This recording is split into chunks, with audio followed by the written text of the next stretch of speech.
give an energetic and warm welcome to the one and only Sandeep Maheshwari.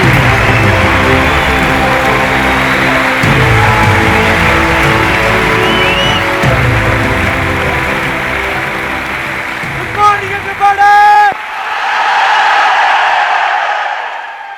एक छोटी सी request है, excuse me, आप लोग जो आगे बैठे हुए हैं, स्टेज पे ना लाइट बहुत ज्यादा है, जिसकी वजह से मुझे पीछे तक दिख नहीं रहा है, तो आप एक बार चेक करके बताएंगे पूरा स्टेडियम खाली पड़ा है क्या?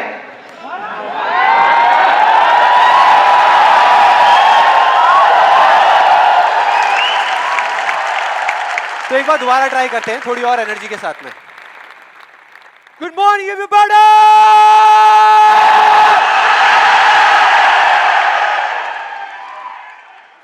अब कुछ मजा आया.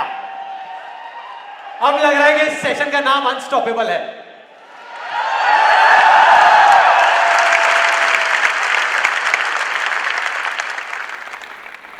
ओके, अब बात करते हैं मेरी.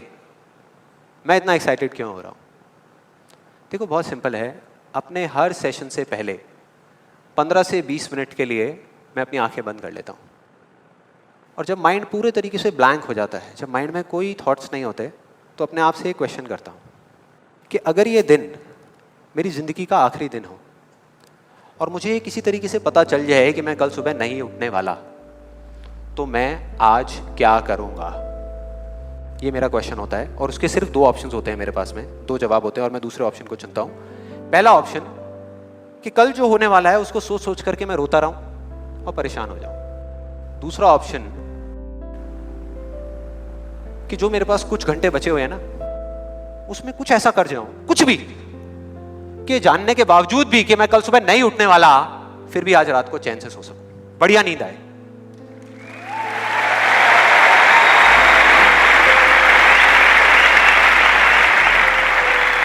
और इसीलिए आज यहां पर जो कुछ भी होने वाला है, जो कुछ भी, वो मेरे लिए सिर्फ एक सेशन नहीं है. जैसे जैसे सेशन आगे बढ़ेगा आपको समझ आएगा मैं बोल क्या रहा हूं.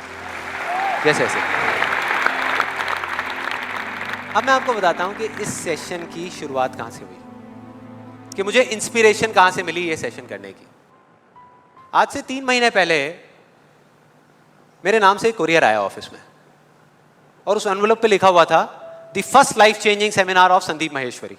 तो जब मैंने उसको देखा तो मुझे लगा किसी ने मजाक किया है, क्योंकि मुझे अच्छे तरीके से याद था कि जो मेरा फर्स्ट लाइफ चेंजिंग सेमिनार हुआ था वहाँ पे सिर्फ 20-25 लोग बैठे हुए थे एक छोटे से कमरे में, और किसी के हाथ में कोई कैमरा नहीं था. तो मेरे को लगा कि ऐसे ही किसी ने वो किया, लेकिन फिर पता नहीं मेरे मन में क्या आया, मैंने उस वीडियो को प्ले कर दिया. और जैसे ही मैंने वो वीडियो देखनी शुरू करी तो मेरे तोते उड़ गए. मैंने कहा यार, मतलब था मैं ही स्क्रीन के ऊपर, लेकिन लग मुझे ऐसा रहा था जैसे मैं किसी और को देख रहा हूँ. और देखता रहा. जैसे ही वो वीडियो खत्म हुई, उसी टाइम मैंने ये ठान लिया, मैंने ये डिसाइड कर लिया कि अब चाहे कुछ भी हो जाए, अपनी लाइफ के इतने बड़े फेलियर को मैं अपने तक नहीं रखने वाला. इसको शेयर करूंगा पूरी दुनिया के साथ. और आप में से कुछ लोगों को याद भी होगा, मैं अपने इस एक्सपीरियंस के बारे में पहले भी आपको बता चुका हूं, कि जब मैं पुणे के एक MBA कॉलेज में गया था और वहां जाकर के ब्लैंक हो गया था. याद है? कितने लोगों को याद है? याद है. तो तब मैंने आपको बताया तो था, लेकिन दिखाया नहीं था, क्योंकि मेरे पास में कुछ था ही नहीं आपको दिखाने के लिए, कोई वीडियो नहीं थी. तो आज मैं आपको दिखाने वाला हूं कि एग्जैक्टली तब क्या हुआ था.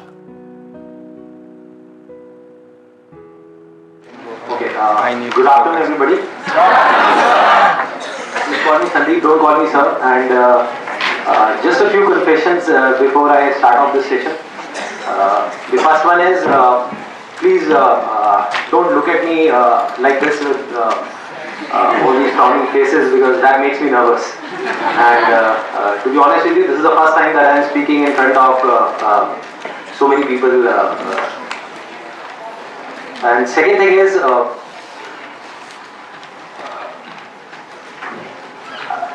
I will be not talking about the theory part of it. I'll actually focus more on the practical side of how I did whatever I did. Okay, the second confession, which I forgot, that is. To be honest with you, I can speak in English, but the problem is you may understand what I am talking about, but I won't be able to understand what I am talking about. So it's better if I talk in Hindi. So. then coming on to the point directly, the secret of what I feel is of my success. I started my career, I think, at the age of 13, and okay, so I'll come on Hindi. So I'm sorry. Yeah, so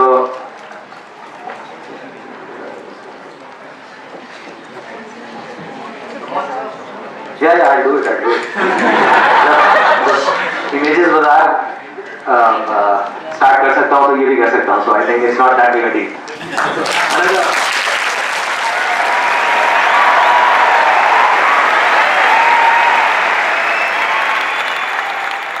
आपने देखा मेरी क्या हालत हुई थी? I think सबका यही हाल होता है जब वहाँ पे स्टेज पे जाते हैं, इतने सारे लोग सामने बैठे होते हैं, सबका यही होता है. तो जब मैंने ये वीडियो देखी तो मेरे दिमाग में सिर्फ एक ही चीज़ चल रही थी, सिर्फ एक, कि ऐसा क्यों हुआ कि मैं अपना इतना बड़ा मजाक उड़वाने के बाद भी बाज नहीं आया, और क्या वजह है कि मैं वहाँ से यहाँ तक आ गया. लेकिन मुझे ना इसका एग्जैक्ट जवाब नहीं मिल रहा था. मतलब मुझे समझ नहीं आ रहा था कि इसके पीछे वजह क्या है. और फिर फाइनली एक दिन वो वजह समझ आई. मैंने एक कहानी पढ़ी कहीं पर, और उस कहानी के जब मैं अंदर तक गया तो मेरे को समझ आया कि हाँ, ये वजह है. ये कहानी है दो बच्चों की जो एक गांव में रहते थे. उनमें से एक 6 साल का था और एक 10 साल का. दोनों बहुत अच्छे दोस्त थे, बिल्कुल शोले के जय और वीरू जैसे. दोनों हमेशा साथ साथ रहते, साथ साथ खेलते, साथ साथ खाते पीते, साथ साथ नहाते धोते. नहीं, धोते नहीं, ये थोड़ा ज़्यादा हो गया. तो एक दिन वो दोनों गांव से थोड़ा दूर निकल गए, और खेलते खेलते उनमें से जो बड़ा बच्चा था 10 साल वाला, वो एक कुएं में गिर गया और जोर जोर से चीखने चिल्लाने लग गया, क्योंकि उसको तैरना नहीं आता था. अब जो दूसरा बच्चा था, छोटा सा 6 साल का, उसने अपने आसपास में देखा और उसको कोई नजर नहीं आया, उसको कोई नहीं दिखा जिसको कि वो बुला सके हेल्प के लिए. और फिर उसकी नजर पड़ी एक बाल्टी पे जिस पे एक रस्सी बंधी हुई थी. उसने एक सेकंड भी वेस्ट नहीं किया, उस बाल्टी को उठा करके कुएं में फेंक दिया और अपने दोस्त को बोला कि पकड़ ले इसको. उसके दोस्त ने पकड़ा और वो अपनी पूरी ताकत लगा करके पागलों की तरह उसको खींचने लगा. खींचता रहा, अपनी पूरी जान लगा दी उसने. छोटे से बच्चे ने, 6 साल के और 10 साल के बच्चे ने उस बाल्टी को पकड़ा हुआ था.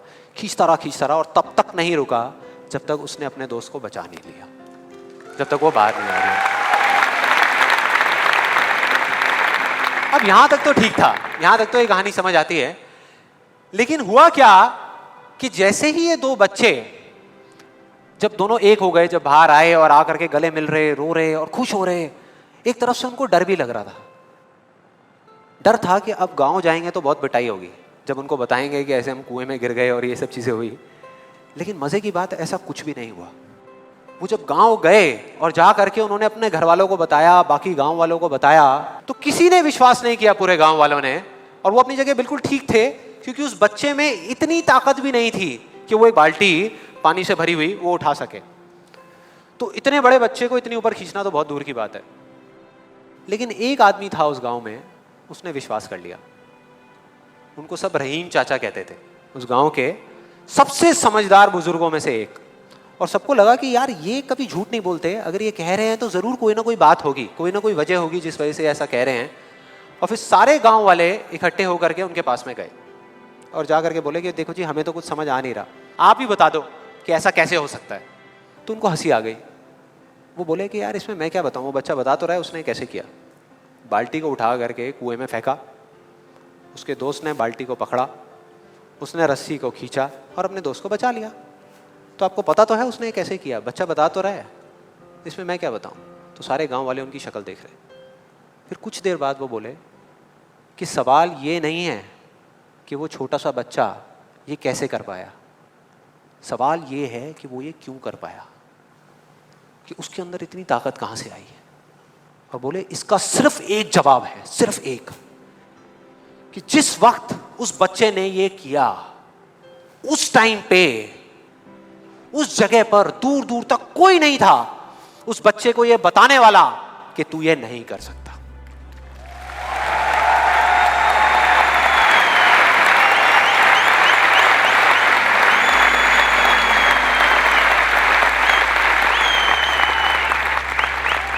बोले कोई नहीं था, कोई नहीं, यहां तक कि वो खुद भी नहीं, वो खुद भी नहीं।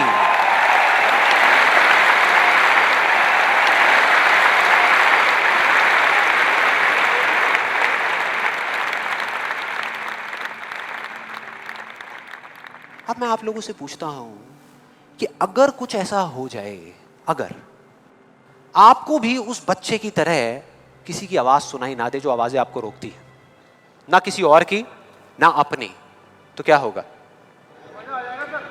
मजा आ जाएगा, राइट?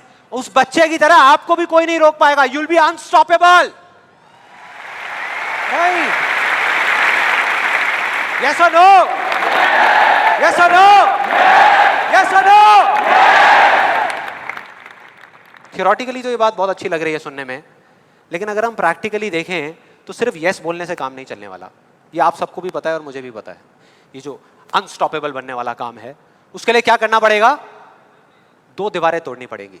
2 दीवारें, पहली बनी है दूसरों की आवाज की, कि आपके ऊपर दूसरों की आवाजों का असर होना बंद हो जाए, और दूसरी आपकी खुद की आवाज। ये ज्यादा बड़ी दीवार है। तो अब देखते हैं कि इस पहली दीवार को कैसे तोड़ना है। उस कहानी में उस बच्चे के आसपास में कोई नहीं था उसको रोकने वाला, लेकिन क्या रियल लाइफ में ऐसा होता है? यस और नो? नो। क्या होता है कि हम एक काम करने की सोचते हैं, करना शुरू भी नहीं करते, सिर्फ सोचते हैं कि हमको ये काम करना है, और सामने से 4 लोग आ जाते हैं रोकने के लिए। 4 लोग आ जाते हैं तरह तरह की बातें करने के लिए कि ये नहीं हो सकता। अरे बड़ा इम्प्रैक्टिकल सा आइडिया है। जब कोई नहीं कर पाया तो तू क्या करेगा? होता है ऐसा? कितने लोगों के साथ ऐसा हुआ है? सबके साथ हुआ है और होता रहता है। और मेरे साथ तो पता नहीं कितनी बार हुआ है। किसी के साथ कुछ ज्यादा ही हुआ है लगता है। लगता है उनको राह चलते भी, मेट्रो में भी कोई मिलता है, अबे तू नहीं कर पाएगा, चल।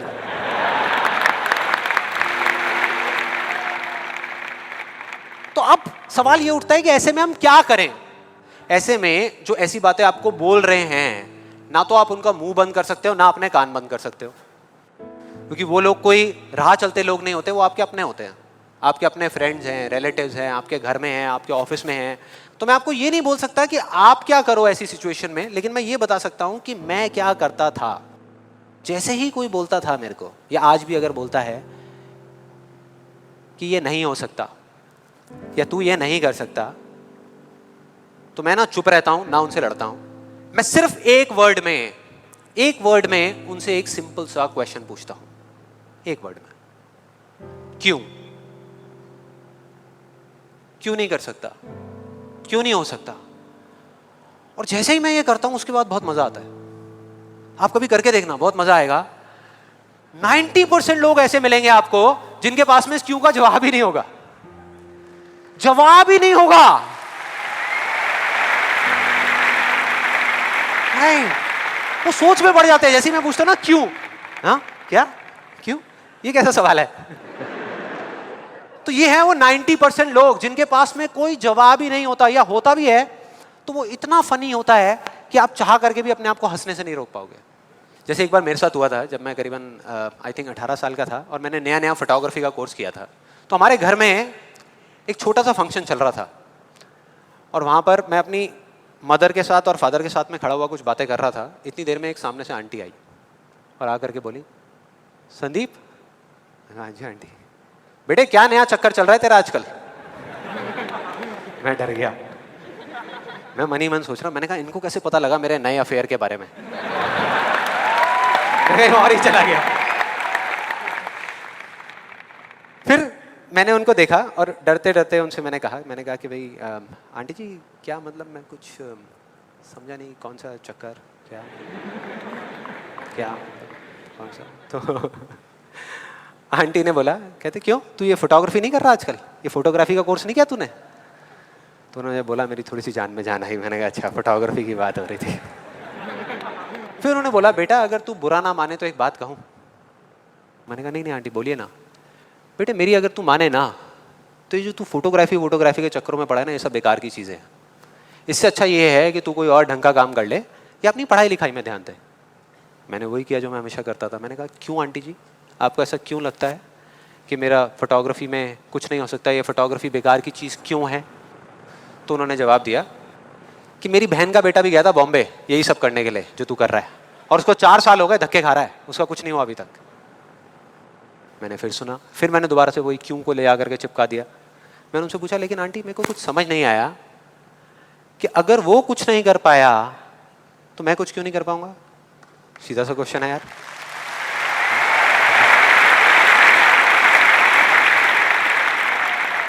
वो थोड़ी सी इरिटेट हो गई, लेकिन उसके बाद जो उन्होंने बोला, उस दिन मेरा कम से कम 10 किलो खून बढ़ गया होगा हंसते हंसते। उन्होंने गुस्से से मेरे से पूछा, कहते तेरे कितने % आए थे 12th में?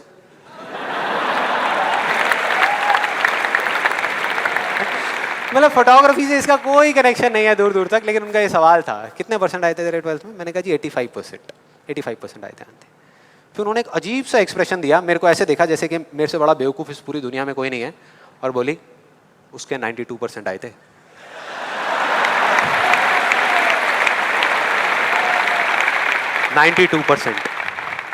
अब बोल। मैं कहा अब क्या बोलूं?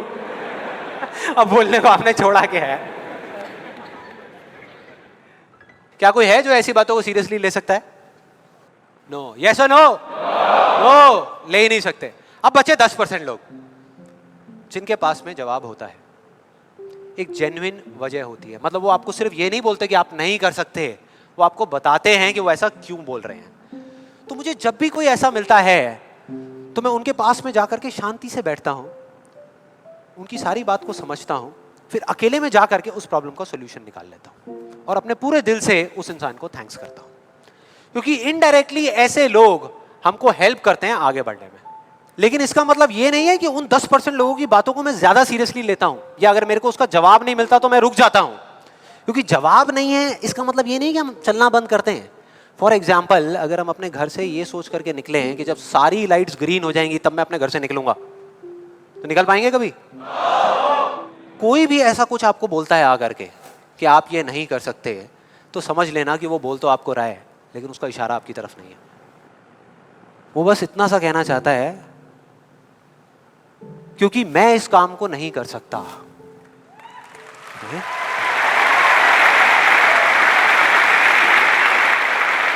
वो बस इतना सा कहना चाहता है क्योंकि मैं इस काम को नहीं कर सकता, या मुझे नहीं पता कि इस काम को कैसे करना है, इसलिए मुझे लगता है कि इस पूरी दुनिया में कोई भी नहीं कर सकता।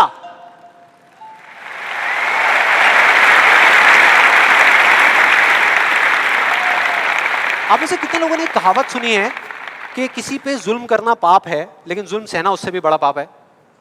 कितने लोगों ने सुनी है? ऑलमोस्ट सबने सुनी है। बिल्कुल इसी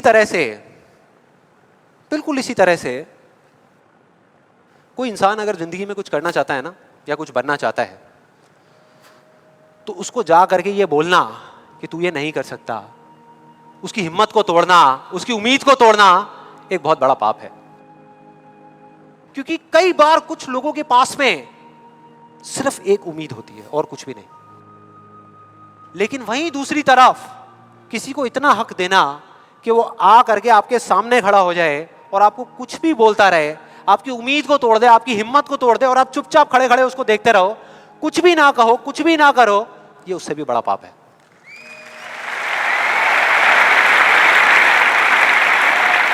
मतलब सिंपल है, ना हमें चुप रहना है, ना किसी से लड़ना है, सिर्फ सवाल करना है क्यों, और फिर देखो उनके कैसे पत्ते खुलते हैं, फिर मजा आएगा। और जिस दिन आप लोगों को भी मेरी तरह ये बात समझ आ जाएगी ना, उस दिन आपके ऊपर ऐसी बातों का असर होना बंद हो जाएगा। मतलब कि उस दिन ये जो पहली दीवार है जिसकी मैंने बात करी थी, वो अपने आप ही टूट जाएगी। उसके बाद इस पूरी दुनिया में किसी में दम नहीं होगा कि वो आपको आगे बढ़ने से रोक सके, सिवाय एक इंसान के। सिवाय एक इंसान के। कोई बताएगा कौन है वो? आप खुद। एग्जैक्टली, आप खुद। और यही है वो दूसरी दीवार, यही है वो दूसरी दीवार जो पहली वाली से कई गुना बड़ी है। कई गुना बड़ी है। आज से बहुत साल पहले मैंने एक कहानी सुनी थी जिसका एक बहुत बड़ा इंपैक्ट हुआ था मेरी लाइफ पे। ये कहानी है एक ऑफिस की और उसके एम्प्लॉइज की। एक बार एक ऑफिस में जितने भी एम्प्लॉइज सुबह सुबह जब ऑफिस आते हैं अपने अपने कैबिन में, तो उनकी डेस्क के ऊपर एक लेटर पड़ा होता है, एक लेटर रखा हुआ होता है, और उस लेटर में लिखा था कि वो इंसान, इस कंपनी का वो एम्प्लॉय जिसकी वजह से आपकी प्रमोशन नहीं हो रही थी या जिसकी वजह से आप आगे नहीं बढ़ पा रहे थे, उसकी डेथ हो गई, वो मर गया है। और अब अगर आप आखिरी बार उस एम्प्लॉय की शक्ल देखना चाहते हैं तो ये एड्रेस है, यहाँ पर अगले 1 घंटे में पहुंच जाइए। जैसे ही उस एड्रेस पे गए तो वहां पर एक कॉफिन पड़ा हुआ था। कॉफिन होता है, उसको जब लोगों ने दूर से देखा तो एक तरफ तो सबको दुख हो रहा था, बुरा लग रहा था कि यार ये नहीं होना चाहिए था, और दूसरी तरफ से उनको थोड़ी बहुत खुशी भी हो रही थी कि चलो अच्छा है, मेरी रास्ते का जो सबसे बड़ा पत्थर था वो हट गया। लेकिन फिर एक एक करके जैसे ही वो लोग उस कॉफिन के पास गए और जा करके उन्होंने उस एम्प्लॉय की शक्ल देखी उस कॉफिन के अंदर, तो उन्हें खुद पे शर्म आने लगी, क्योंकि उस कॉफिन में कोई नहीं था, सिर्फ एक शीशा था, एक मिरर था जिसमें उनकी खुद की शक्ल दिख रही थी।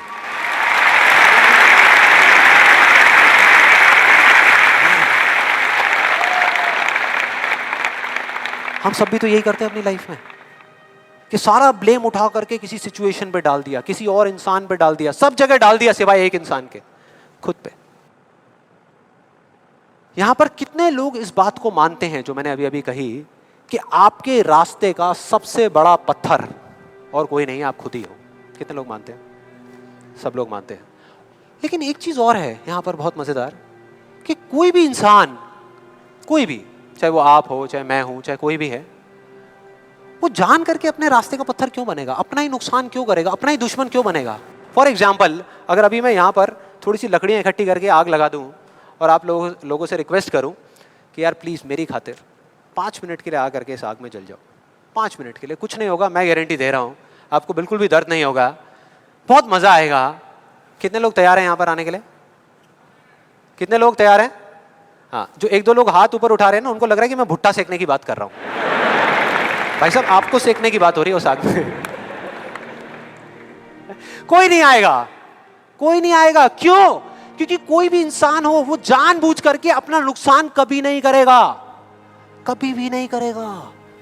तो ये सवाल मेरे को पिछले कई महीनों से तंग कर रहा था, अंदर ही अंदर खा रहा था कि क्या फर्क होता है उन लोगों में जो जाने अनजाने अपने खुद के सबसे अच्छे दोस्त होते हैं और उनमें जो जाने अनजाने खुद के ही सबसे बड़े दुश्मन होते हैं।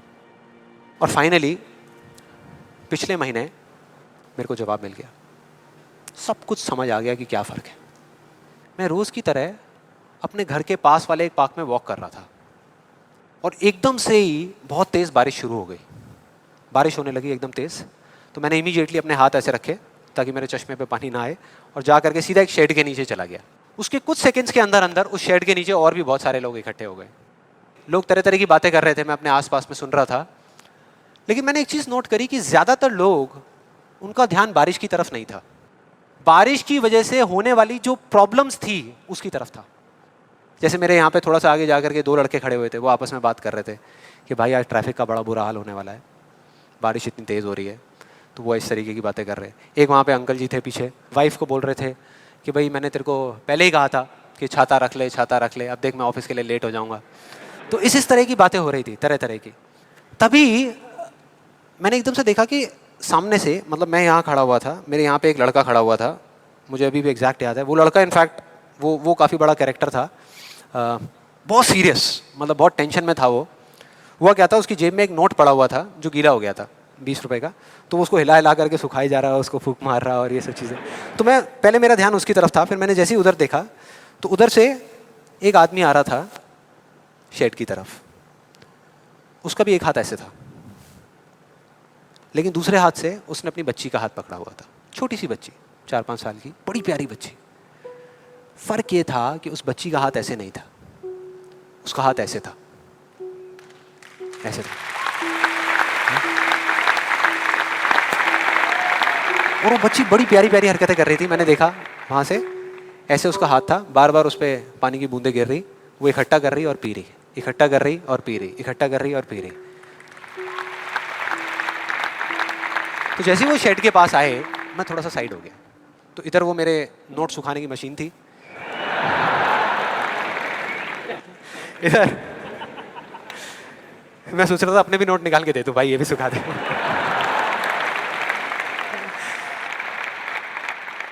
इधर वो बच्ची खड़ी हुई थी, वो छोटी सी प्यारी सी, और मेरा फिर पूरा ध्यान उस बच्ची की तरफ ही था, इतनी इतनी प्यारी बच्ची। और इधर उसके पापा अपने मोबाइल पे कुछ काम कर रहे थे। वो बच्ची को अभी भी चैन नहीं आया, शेड के नीचे आ गई, लेकिन अभी भी बार बार अपना हाथ बाहर निकाल के, एक हाथ से पापा को पकड़ा हुआ डर रही, दूसरे हाथ से ऐसे बाहर निकाल के बार बार पानी भर रही और पी रही। कभी पानी भर रही अपने मुंह पे फेंक रही। फिर थोड़ी देर बाद पता नहीं उसके मन में क्या आया, उसने अपने पापा से पूछा कि पापा ये बारिश रोज क्यों नहीं होती?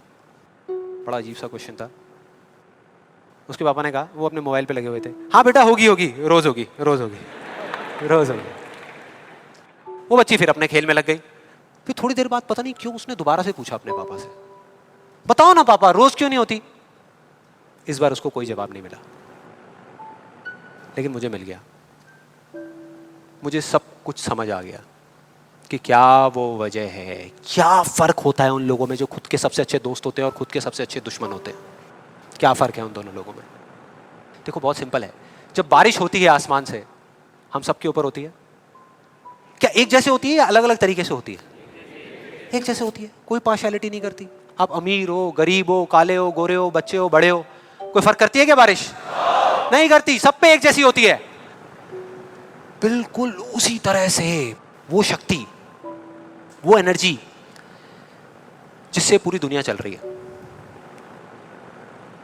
जिससे अभी अगर आप अभी फील करने की कोशिश करो, आपकी सांसें चल रही है, मेरी सांसें चल रही है।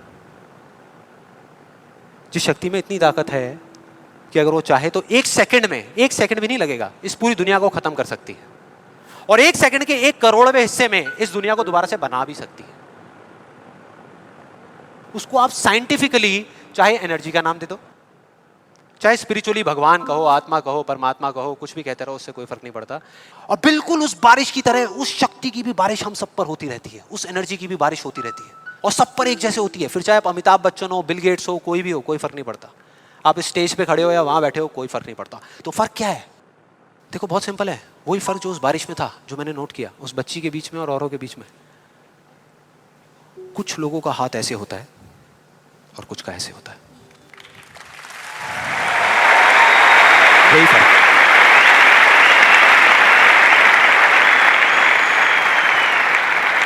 जिनका ऐसे होता है वो बारिश उन पर होती तो है, लेकिन छू करके बह जाती है, चली जाती है, उनके अंदर तक नहीं जा पाती, अपना काम नहीं कर पाती। लेकिन जिनका ऐसे होता है वो उसको पी लेते हैं, उनके अंदर चली जाती है, और उसके बाद में जो काम करती है वो एनर्जी करती है, नाम इंसान का हो जाता है।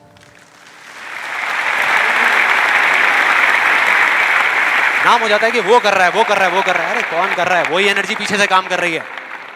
हम क्या कर सकते हैं?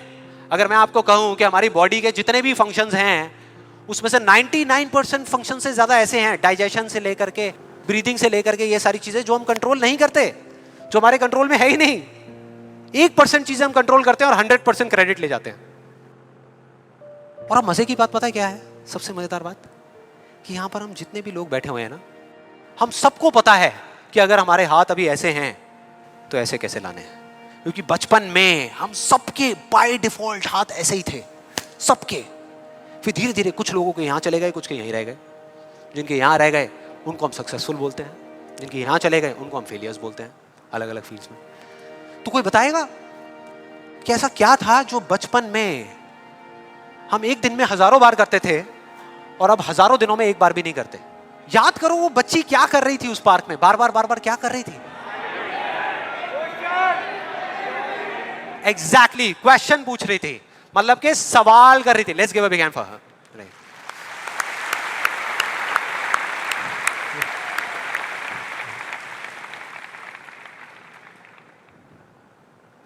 सवाल। ऐसा क्यों होता है? हम ऐसा क्यों करते हैं? बताओ ना पापा, हम ऐसा क्यों करते हैं? कोई जवाब नहीं मिला, हमने सवाल पूछने बंद कर दिया। आज हमारे पास में टाइम ही नहीं है, कि एक दिन में कुछ सेकंड्स के लिए रुक करके हम अपने आप से पूछें कि भाई जो मैं कर रहा हूं वो कर क्यों रहा हूं? पता ही नहीं है, ध्यान ही नहीं है उस तरफ। और जब तक उस तरफ ध्यान नहीं होगा कुछ नहीं होगा। और सिर्फ उस पर विश्वास मत करो जो मैं बोल रहा हूं, हिस्ट्री को उठा करके देख लो। कोई भी इंसान किसी भी फील्ड में अगर सक्सेसफुल हुआ है तो उसमें और बाकी लोगों में क्या फर्क था? क्या वो दूसरों से ज्यादा इंटेलिजेंट था? क्या उनके पास दूसरों से ज्यादा जवाब होते हैं? यस और नो? नो। उनके पास में दूसरों से ज्यादा अच्छे सवाल होते हैं। हर चीज में एक ही सवाल कि अगर ये दुनिया ऐसी है तो ऐसी क्यों है, और क्यों मैं इस दुनिया को बदल नहीं सकता? अगर पूरी दुनिया मुझे ये कहती है, मेरे घर वाले मुझे कहते हैं कि मेरी तो किस्मत ही खराब है, मेरी हाथ की लकीरों में ही कमी है, तो क्यों मैं अपनी हाथ की लकीरों को नहीं बदल सकता? हर चीज में एक ही सवाल।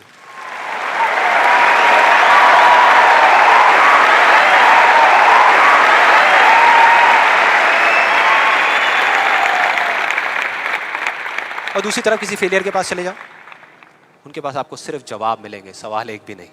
सिर्फ एक्सक्यूजेस मिलेंगे, सिर्फ बहाने मिलेंगे, बस। सवाल पूछ ही नहीं रहे तो जवाब मिलेगा कहां से? कहां से मिलेगा? मिल ही नहीं सकता। तो मैं क्या कह रहा हूं कि लाइफ में आप जो कुछ भी कर रहे हो, जो भी, उससे कोई फर्क नहीं पड़ता, लेकिन अगर आपके पास में इस क्यों का बिल्कुल क्लियर जवाब है तो उस काम को आप पूरे विश्वास के साथ कर रहे हो। और अगर इस क्यों का जवाब ही नहीं है तो आप सिर्फ उस काम को अंधविश्वास पे कर रहे हो, जो आज नहीं तो कल टूटेगा ही टूटेगा। फॉर एग्जाम्पल, मैं आपको एक रियल लाइफ एग्जाम्पल से बताता हूं। क्या कभी आप लोगों के साथ ऐसा कुछ हुआ है कि घर में कोई बड़ा सा फंक्शन चल रहा हो, जैसे किसी की शादी हो रही हो, और वहां पे कोई रिलेटिव बीमार हो गया? हुआ है? कितने लोगों के साथ हुआ है ऐसा? हुआ है। तो ऐसे में क्या होता है? क्या होता है? जैसे ही एक किसी की तबीयत खराब होती है तो बाकी लोग क्या करते हैं? डॉक्टर बन जाते हैं, अपनी अपनी राय देते हैं आकर के। सो मेरी फैमिली में भी एग्जैक्टली बिल्कुल ऐसा ही हुआ था। मेरी एक कजिन सिस्टर की शादी थी और मेरे एक अंकल आए हुए थे अब्रॉड से। उनकी तबीयत खराब हो गई, उनको बुखार हो गया, और जैसे ही एक एक करके सब लोगों को पता लगा तो सब लोग आए और आ करके अपने अपने आइडियाज़ देने लगे। एक आंटी जी आई, काढ़ा बना करके, अपना अदरक का, तुलसी का, शहद का वो काढ़ा बना करके, बेटा ये पी लो, 2 घंटे में ठीक हो जाओगे, बुखार अभी उतर जाएगा, बहुत पुराना नुस्खा है। उसके बाद में एक अंकल आए, बड़े फनी, वो आ करके उन्होंने ऐसे उनके सर पे हाथ रखा, गर्म हो रहे हैं। फिर उन्होंने कहा कुछ नहीं है, इनको ठंडी बर्फ़ की पट्टियाँ कर दो, अभी सारा बुखार उतर जाएगा। ऐसे सब तरह तरह के लोग आ रहे थे, तरह तरह के, और अपने अपने आइडियाज़ दे रहे थे। सबको पूरा विश्वास था कि ये करने से वो ठीक हो जाएंगे, उनका बुखार उतर जाएगा। लेकिन इसका बिल्कुल उल्टा हुआ। अगले दिन सुबह उनका बुखार कम होने की बजाय और बढ़ गया, तेज हो गया। और अब ऐसे में बड़ा मजा आता है कि जो लोग जितना ज्यादा कॉन्फिडेंट थे ना अपने नुस्खे को लेकर के, वो उतना ही पीछे हट गए। उनका जवाब था कि भाई मैं तो कल ही कह रही थी कि डॉक्टर को बुला लो, किसी ने मेरी सुनी नहीं। हाँ? डॉक्टर आया, वहाँ पे आ करके उसने पूरा चेकअप किया, कुछ टेस्ट बताए, शाम तक रिपोर्ट्स आई और पता लगा कि उनको मलेरिया था। डॉक्टर को जैसे ही पता लगा उसने कुछ दवाई दी और अगले कुछ दिनों में वो बिल्कुल ठीक हो गए। तो क्या फर्क था डॉक्टर में और बाकी लोगों में? डॉक्टर ने कुछ भी करने से पहले, मतलब कि अपना इलाज शुरू करने से पहले, कोई भी नुस्खा बताने से पहले ये पता लगाया कि उनको बुखार क्यों हुआ, और बाकी किसी ने ये पता लगाना जरूरी ही नहीं समझा कि उनको बुखार हुआ क्यों। डॉक्टर को पता था कि उस बीमारी का कॉज क्या है, उसकी जड़ क्या है, उसकी वजह क्या है, और इस वजह से उसको पूरा विश्वास था कि मैं ये दवाई दूंगा और वो ठीक हो जाएंगे। बाकी सब जो कह रहे थे कि हमको विश्वास है, उनको सिर्फ अंधविश्वास था कि वो ठीक हो जाएंगे, वो विश्वास नहीं था।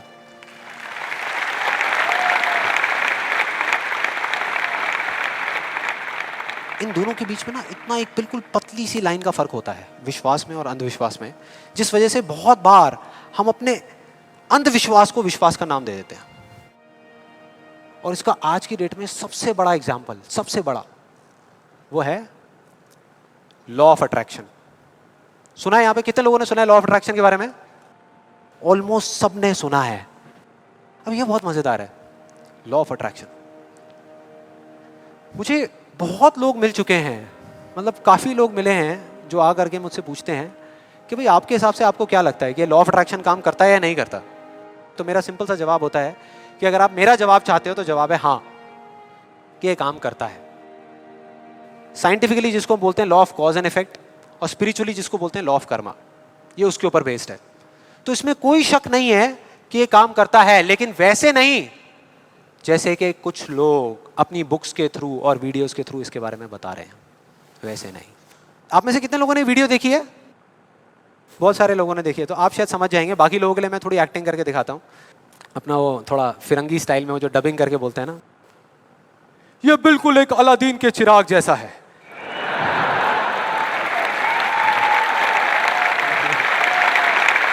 बिल्कुल ऐसा लगता है किसी चमत्कारी बाबा की बात हो रही है, जो आशीर्वाद रखेंगे और काम हो जाएगा 1 सेकंड में। बिल्कुल ऐसा लग रहा है सुनने में। ये बिल्कुल एक अलादीन के चिराग जैसा है, आपको सिर्फ हुक्म देना है कि आप क्या चाहते हैं। आपको बंगला चाहिए, आपको गाड़ी चाहिए, आपको पैसा चाहिए, आपको सिर्फ बताना है कि आपको क्या चाहिए, फिर देखिए क्या होगा। ये प्रकृति आपके सुर से सुर मिलाएगी, ताल से ताल मिलाएगी।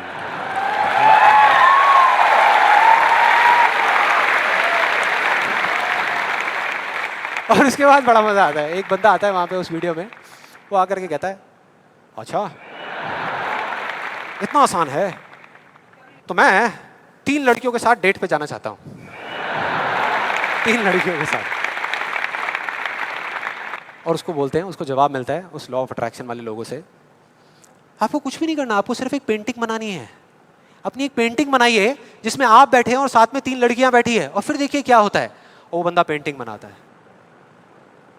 उसके कुछ दिन बाद किसी चमत्कार की वजह से वो लड़का एक पार्क में बैठा होता है, उसके आसपास में 3 लड़कियां बैठी होती हैं, और उसमें से एक लड़की उसको अंगूर खिला रही होती है। भाई क्या है ये? क्या है ये?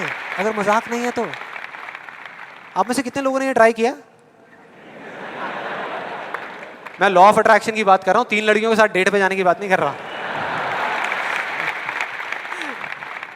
ऐसे पता नहीं कितने एग्जाम्पल्स हैं उस बुक में, उस वीडियोस में।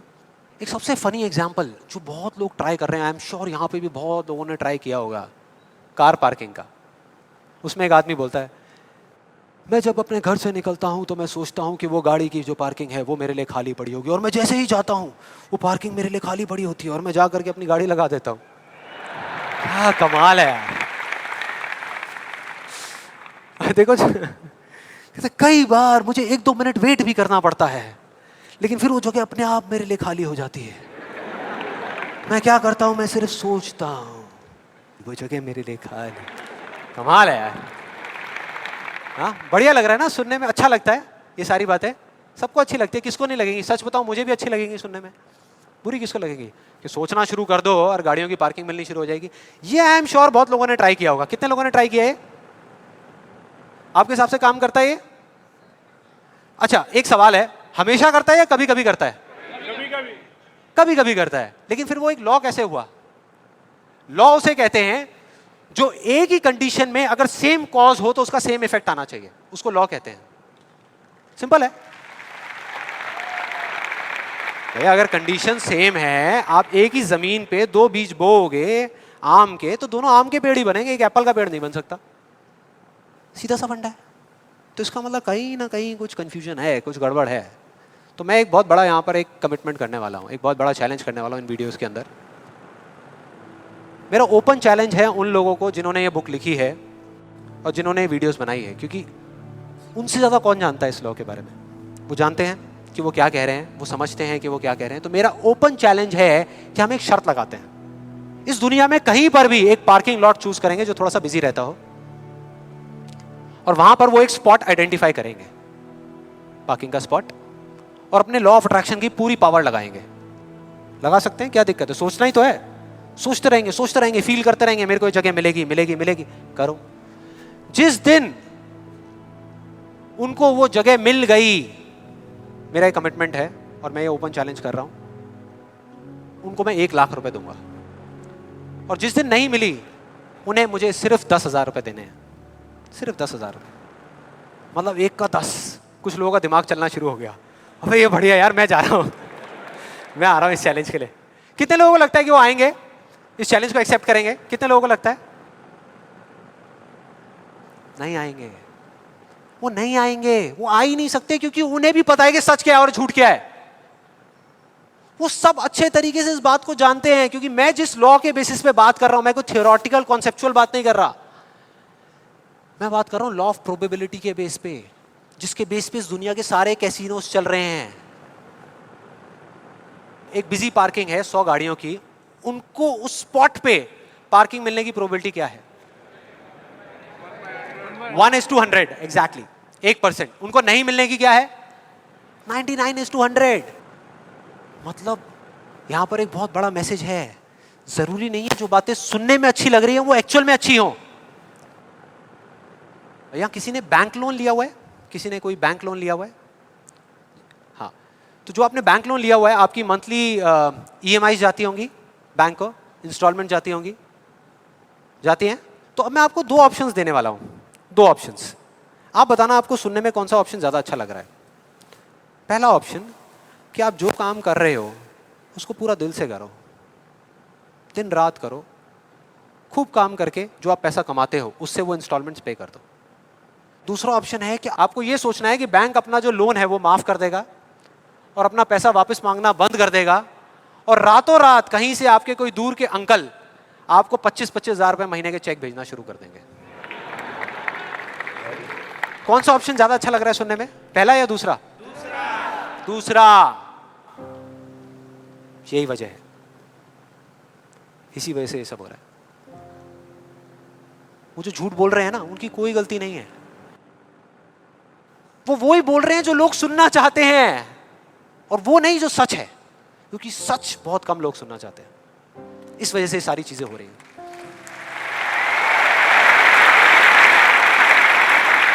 और मैं इस सेशन का आपको एक फाइनल एग्जांपल देने वाला हूं, जिसके बाद में अभी आपके मन में जितने भी डाउट चल रहे होंगे ना, वो सारे धीरे धीरे क्लियर हो जाएंगे। ये एग्जांपल है 2 लड़कों का, 2 लड़कों का जिनकी एज है 18 साल, और दोनों का एक ही डिजायर है कि मेरे को एक BMW गाड़ी चाहिए। दोनों का यही है, और अगले 10 साल के अंदर अंदर चाहिए, बस तरीका थोड़ा सा अलग अलग है। जो पहला लड़का है उसने क्या किया, अपना एक गोल सेट किया। उसने एक अपनी डायरी में लिख दिया, पोस्टर्स ला करके उस गाड़ी के अपने घर में लगा दिए जगह जगह पर। 24 घंटे उस गाड़ी के बारे में सोचने लग गया कि ये गाड़ी मुझे चाहिए चाहिए चाहिए।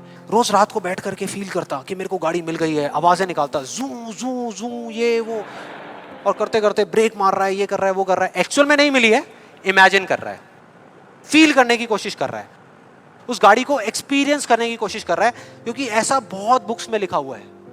लॉ ऑफ अट्रैक्शन में भी यही बताया गया है। यस और नो?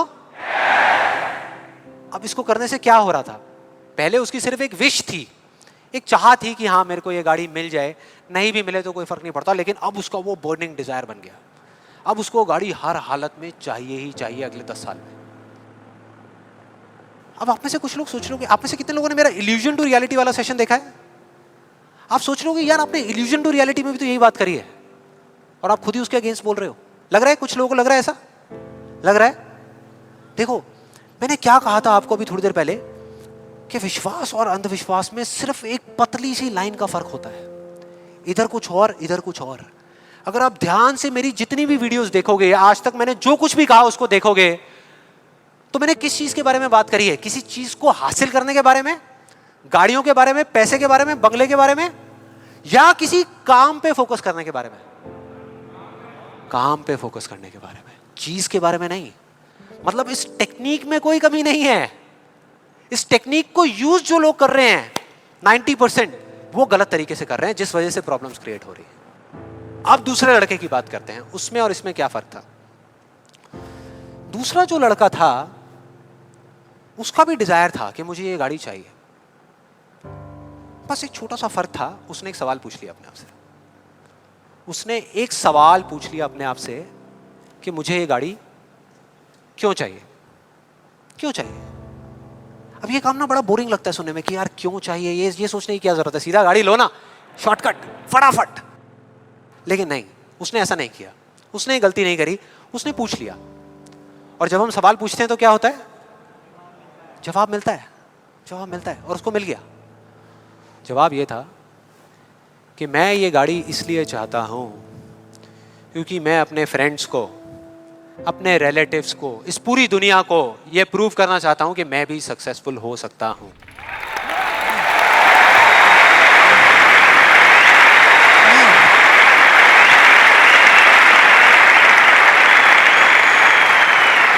तो उसको जवाब मिल गया कि मैं ये इसलिए चाहता हूं क्योंकि मैं प्रूव करना चाहता हूं। फिर उसने दोबारा सवाल किया कि क्यों, मैं क्यों अपने आसपास वालों को, इस पूरी दुनिया को ये प्रूव करना चाहता हूं, क्यों करना चाहता हूं? और फिर उसको एक जवाब मिला, क्योंकि मेरे आसपास में जितने भी लोग हैं वो सब यही कर रहे हैं।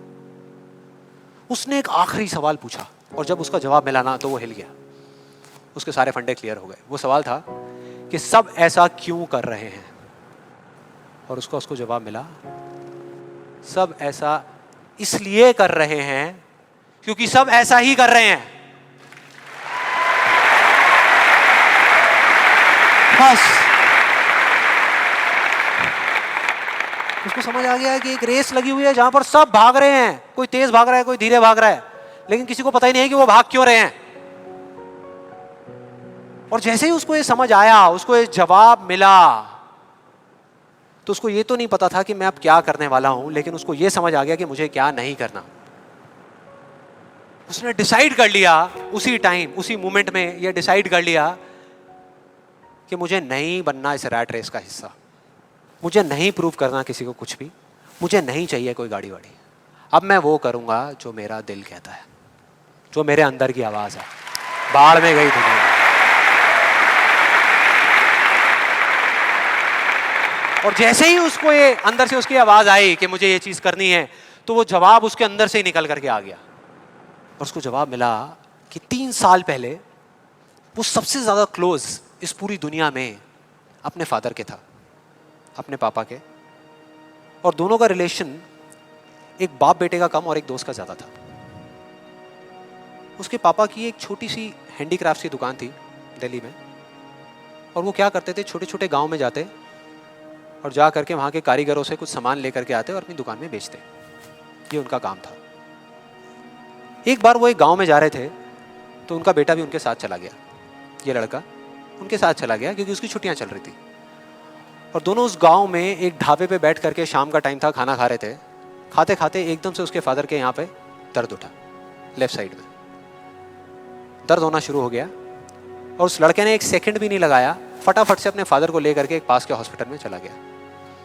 वहां जाकर के जो डॉक्टर्स थे उस गांव के हॉस्पिटल के, उन्होंने कहा कि आप इनको जल्दी से जल्दी किसी बड़े हॉस्पिटल में ले जाओ, टाइम नहीं है। लेकिन वो बड़ा हॉस्पिटल उस गांव से 3 घंटे की दूरी पे था। और जब वो वहां पहुंचा और उसके फादर को इमरजेंसी वार्ड में लेकर के गए, तब तक सब ठीक था। लेकिन उसके 10 मिनट बाद डॉक्टर्स आए और आकर के उन्होंने बोला, वी आर सॉरी, अगर आप 15 मिनट पहले आ जाते तो हम कुछ कर सकते थे। 15 मिनट पहले।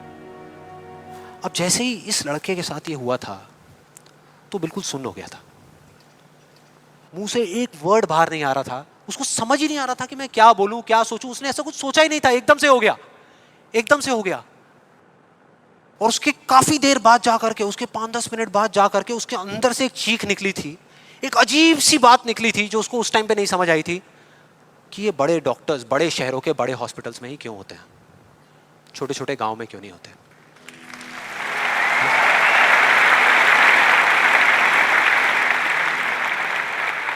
उस टाइम उसको नहीं समझ आया, आज समझ आ गया। उसको समझ आ गया कि मेरे साथ ऐसा क्यों हुआ था, जिससे कि मैं एक डॉक्टर बनूं और जा करके छोटे छोटे हॉस्पिटल्स में काम करूं, ना कि एक गाड़ी खरीदूं।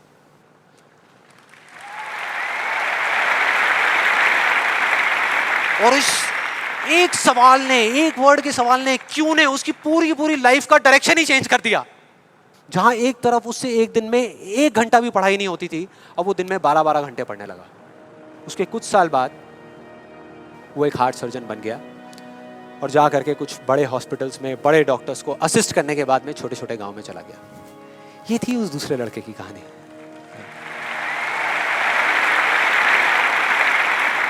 दस साल हो गए हैं, तब दोनों 18 साल के थे, आज दोनों 28 साल के हो चुके हैं। लेकिन क्या दोनों की लाइफ में थोड़ा बहुत फर्क होगा? एक बार देखते हैं एग्जैक्टली कि क्या फर्क होगा। जो पहला लड़का था उसने इस लॉ को पूरे विश्वास के साथ प्रैक्टिस किया, लॉ ऑफ अट्रैक्शन को पूरे विश्वास के साथ कि ये काम करता है, करेगा करेगा, इतने लोग बोल रहे हैं गलत थोड़ी होंगे, पूरी दुनिया बोल रही है कि ये काम करता है। उसने किया, लेकिन फ्यूचर किसी के हाथ में नहीं है ना, उसको नहीं मिला, उसको वो गाड़ी नहीं मिली। क्या होगा उसके साथ में? क्या होगा? खुश रहेगा? टूट जाएगा, पागल हो जाएगा, बिखर जाएगा, समझ ही नहीं आएगा कि हो क्या रहा है मेरे साथ में। यह है एक सिचुएशन। दूसरी सिचुएशन कि उसको BMW गाड़ी नहीं मिली लेकिन होंडा सिटी मिल गई। अब क्या होगा? खुश रहेगा? रह ही नहीं सकता, रह ही नहीं सकता, क्योंकि ये गोल सेटिंग करके और ये सब करके उसने अपने डिजायर को बढ़ा लिया, अपने अंधविश्वास को इतना बढ़ा लिया कि अब उसको वो ही गाड़ी चाहिए और किसी गाड़ी से उसका काम ही नहीं चलने वाला। जबकि अगर दूसरे एंगल से देखा जाए तो एक 28 साल के लड़के के लिए जो मिडिल क्लास बैकग्राउंड से बिलोंग करता है, अपने पैसों की होंडा सिटी गाड़ी खरीदना भी बहुत बड़ी बात होती है, राइट? बहुत बड़ी बात होती है। अब तीसरी सिचुएशन ये बहुत इंटरेस्टिंग है। मान लो 10 साल में एक चमत्कार हुआ, उसने कई तरह के काम करे और उसको BMW गाड़ी मिल गई। अब क्या होगा? खुश रहेगा? सेटिस्फाइड हो जाएगा अपनी लाइफ से, बैठ जाएगा आराम से, हाँ, मिल गई, यही तो चाहिए था, मिल गया, हो गया काम, लाइफ बढ़िया हो जाएगी उसकी। उसका लालच और बढ़ जाएगा, उसका अंधविश्वास और बढ़ जाएगा। वो कहेगा कि अगर इस लॉ ऑफ अट्रैक्शन को प्रैक्टिस करके मुझे 10 साल में ये गाड़ी मिल सकती है तो अगले 5 साल में एक इतना बड़ा घर क्यों नहीं मिल सकता? यस और नो? मतलब कि उसको सब कुछ मिल चुका होगा लेकिन वो उसको छोड़ करके फ्यूचर के अंदर किसी और चीज को पकड़ लेगा। सब कुछ होने के बाद भी वो फ्यूचर में जिएगा और उसकी हालत बिल्कुल एक ऐसे खरगोश के जैसी हो जाएगी जिसके सर के सामने किसी ने डंडा लगा करके एक गाजर को टांग दिया। इमेजिन करो कैसा होगा वो खरगोश, जो उस गाजर को देख तो सकता है, बिल्कुल उसकी आंखों के सामने है, उसको खाने के लिए भाग भी सकता है लेकिन कभी खा नहीं सकता, मरते दम तक सिर्फ भाग सकता है, खा नहीं सकता। क्योंकि उसकी जो खुशी है वो उस काम में नहीं है जो वो काम कर रहा है, किसी चीज में है, बाहर है, उसके अंदर नहीं है। अब देखते हैं दूसरे लड़के को। ये बहुत इंटरेस्टिंग है कि इस दूसरे लड़के का क्या होगा। 10 साल हो गए, वो छोटे छोटे गांव में जा करके अपना काम कर रहा है और पहली सिचुएशन, उसको गाड़ी नहीं मिली, BMW गाड़ी उसको चाहिए थी 10 साल पहले लेकिन आज नहीं मिली, तो क्या होगा? क्या होगा? खुश रहेगा। उसकी खुशी किसी गाड़ी में नहीं है, किसी चीज में नहीं है, उसके काम में है।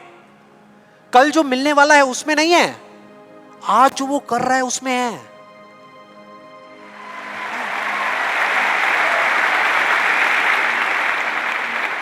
दूसरी सिचुएशन, उसको BMW नहीं मिली, होंडा सिटी मिल गई, तो क्या होगा? तो भी खुश रहेगा, बहुत खुश रहेगा, एब्सोल्युटली। उसने मांगी नहीं थी, फिर उसको मिल गई, बहुत खुश रहेगा। उसको BMW मिल गई तो क्या होगा?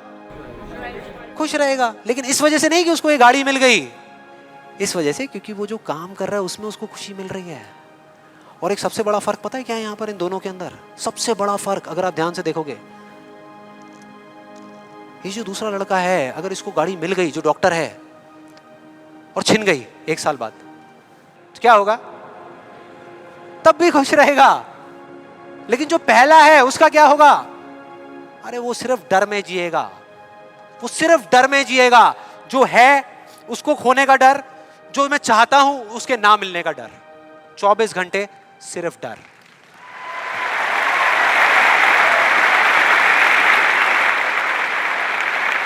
डर ही डर, सब कुछ होगा उसके पास में लेकिन फिर भी अंदर से डरा हुआ होगा, यार कोई मेरी ये गाड़ी ले ना ले, अरे कोई इस पे स्क्रैच ना मार दे। स्क्रैच के पीछे मैं सुन रहा हूं आजकल मर्डर्स हो रहे हैं कि तूने मेरी गाड़ी पे स्क्रैच कैसे मार दिया, ले धाड़, खत्म। क्या हो रहा है भाई? क्या हो रहा है? किस वजह से हो रहा है? उसकी जड़ क्या है? यही है जिसकी मैं बात कर रहा हूं अभी, यही है। अभी तक मैंने जो कुछ भी कहा है उसको एक लाइन में अगर इन दो के बीच का फर्क आपको बताऊं तो वो ये है, पहला आदमी बोल रहा है कि इस चीज को पाने के लिए मैं कोई भी काम करने को तैयार हूं। और दूसरा बोल रहा है इस काम को करने के लिए, ये जो मैं अभी कर रहा हूं, मैं अपनी कोई भी चीज गंवाने को तैयार हूं।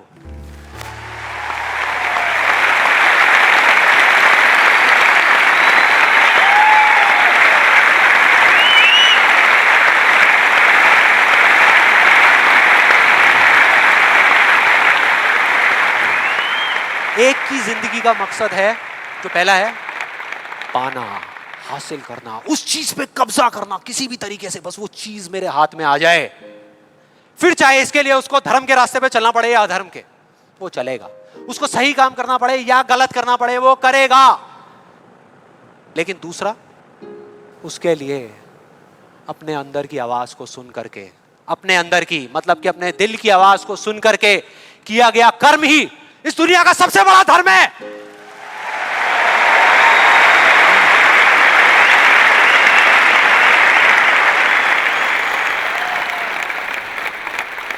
बस यही एक मकसद है उसकी जिंदगी का, अंदर की आवाज को सुनते जाओ, चलते जाओ, सुनते जाओ, चलते जाओ, जो होगा देखा जाएगा।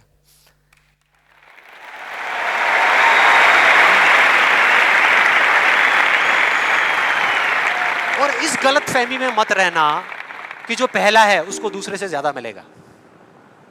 ये सोचना भी मत। जो पहला है ना, उसको चाहे कितना भी मिल जाए, कितनी भी चीजें मिल जाए, कितना भी कुछ हो उसके पास में, लेकिन उसमें और एक भिखारी में कोई फर्क नहीं है। कोई फर्क नहीं है। दोनों का सिर्फ एक काम है, मांगना। मांगना। तो अगर उसको मिला भी, पहले वाले को अगर मिला भी, तो बस इतना ही मिलेगा जितना वो मांग सकता है या जहां तक वो सोच सकता है, उससे ज्यादा नहीं मिल सकता। लेकिन जो दूसरा है,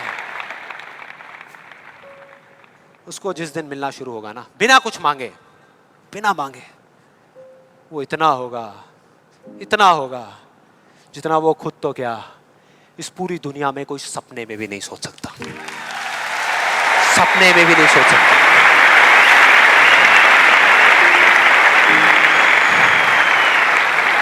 और इसका जो मैं आपको बोल रहा हूं, एक जीता जागता एग्जाम्पल आपके सामने खड़ा है।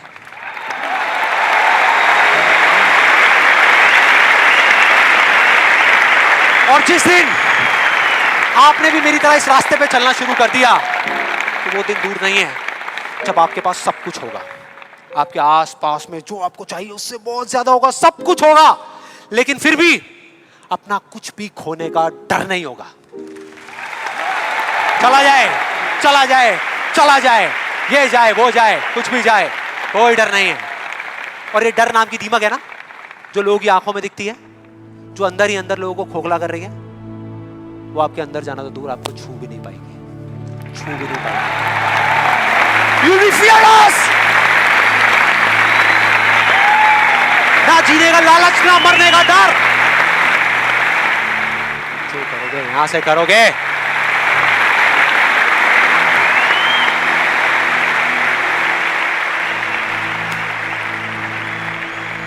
और फिर चाहे आपके रास्ते में एक मुश्किल आए या 1000 आए, कोई फर्क नहीं पड़ता। चाहे एक आदमी आकर के आपको रोकने की कोशिश करे या 1 लाख लोग आकर के आपके सामने खड़े हो जाएं, अरे आपको रोकना तो दूर, किसी में इतना दम भी नहीं होगा कि वो आपको हिला भी सके।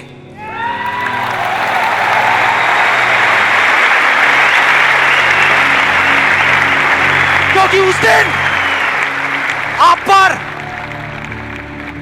खुद उसका हाथ होगा।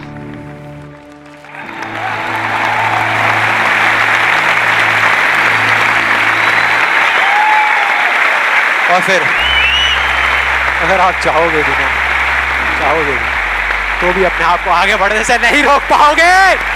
You'll be unstoppable! You will be unstoppable!